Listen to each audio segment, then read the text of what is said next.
ഇന്ന് മലയോര മേഖലകളിലെ പാവപ്പെട്ട ജനങ്ങൾ, കർഷകർ നേരിടുന്ന പ്രശ്നങ്ങൾ പൊതുജന ശ്രദ്ധയിൽ കൊണ്ടുവരാനും സംസ്ഥാന ഗവൺമെന്റിന്റെ ശ്രദ്ധയിൽ കൊണ്ടുവരാനും കേന്ദ്ര ഗവൺമെന്റിനെ കൊണ്ട് ഇടപെടുവിക്കാനുമുള്ള ഒരു ജൈത്രയാത്രയാണ് ഇവിടെ നിന്ന് ആരംഭിക്കുന്നത്.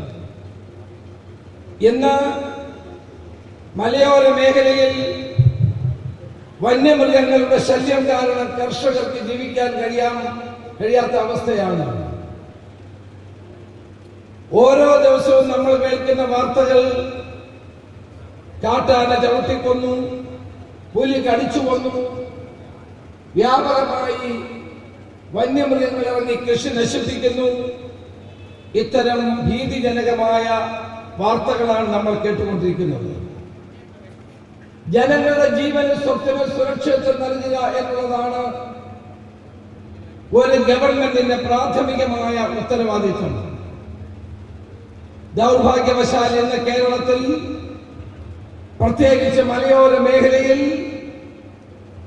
ജീവനും സ്വത്തിനും സുരക്ഷിതത്വമില്ലാത്ത അവസ്ഥയാണ് കാണാൻ കഴിയുന്നത്.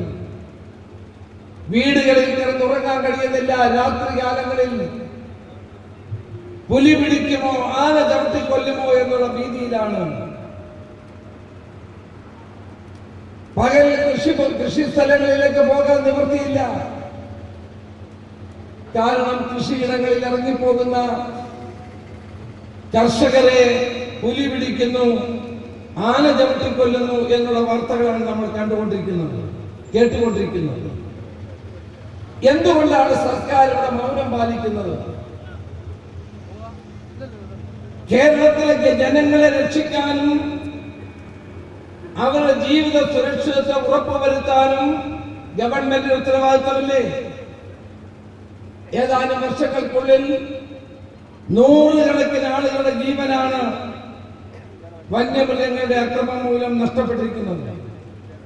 ശ്രീ സണ്ണി ജോസഫ് നിയമസഭയിൽ ആറളത്ത് ഏതാണ്ട് 12-ലധികം ആളുകൾ, അതിൽ നിരവധി ആദിവാസികൾ ഉൾപ്പെടെ ആന ചവിട്ടിക്കൊന്ന കാര്യങ്ങൾ വേദനയോടെ ഹൃദയഭേദകമായി അവതരിപ്പിച്ച് ഞാൻ ഓർക്കുകയാണ്.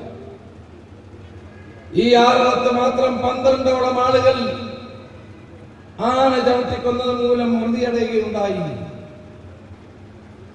അവർക്ക് നഷ്ടപരിഹാരം കൊടുത്തത് കൊണ്ട് മാത്രമാകുമോ? UDF ഗവൺമെന്റ് കാലത്ത് ഈ മേഖലകളിൽ നമ്മൾ മതിൽ കെട്ടുമായിരുന്നു. വലിയ മതിലുകൾ കെട്ടി നമ്മൾ സംരക്ഷിക്കുമായിരുന്നു. കഴിഞ്ഞ 8 വർഷക്കാലത്തിനിടയിൽ പണം അനുവദിക്കുന്നു എന്ന് പറയുന്നതല്ലാതെ പണം അനുവദിച്ചോ എന്ന് എനിക്കറിയില്ല. ഏതായാലും മതിൽ കെട്ടൽ നിർമ്മാണം മുന്നോട്ട് കൊണ്ടുപോകാൻ കഴിഞ്ഞിട്ടില്ല.